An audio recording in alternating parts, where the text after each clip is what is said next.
Good morning, saints of God. Giving honor to God, who is the head of my life, to my pastor, Apostle Tommy E. Quick, our First Lady, to all of our leaders, our elders, and everyone in their respective places.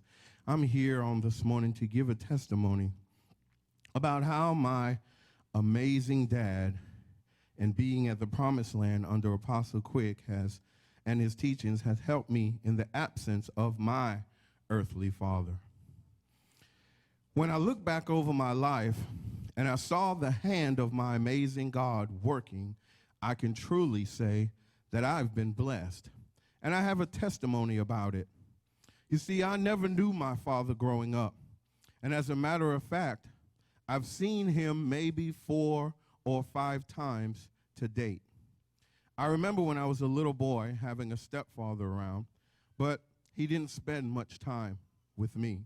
He worked, he came home, he ate dinner, he went to his room.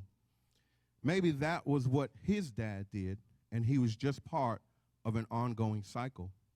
I never knew how much it affected me until I was about 12 years old. All of a sudden, there was a huge void in my life, a void that was there all along, but it was now realized. My behavior started to digress in school, and I found myself looking for approval from others to fill that void. Over the next few years, I made sure that no one practiced or played baseball harder than I did.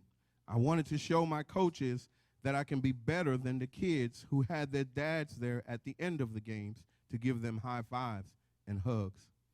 My teen years were more of the same attitude, but now it was just about trying to be accepted by the people that everyone thought were cool. I remember standing on a corner of a park that was riddled by drive-by shootings earlier that month when 2 men from my church came and picked me up and turned me and pointed me in another direction. This was none other than the hand of my amazing dad in my life. Psalms 138:7 says, "Though I walk in the midst of trouble, you preserve my life. You stretch out your hand against the wrath of my enemies, and your right hand delivers me." That corner was shot at days later, and someone was killed. I made a lot of mistakes because of the lack of fathering, but thanks be unto God, whose hands were upon me. Through all of that, I got married, and I raised a family. This leads me to my life here at the Promised Land. My amazing dad led me to the greatest pastor this side of heaven, Apostle Tommy Quick. I could remember the first time I saw him over on Vanderbilt. I never saw a man so in love with God and the people of God. A man that lived what he preached and was never afraid to give you the truth, because the truth shall set you free. I immediately knew that he was an awesome leader when I saw how the men at the church served. He showed immediately that he was concerned with me as a man. I felt relief. I knew that my amazing dad had done it again. He gave me a pastor after his own heart that loved me and that would feed me with knowledge and understanding. What is this knowledge and understanding? I'll tell you a few of them.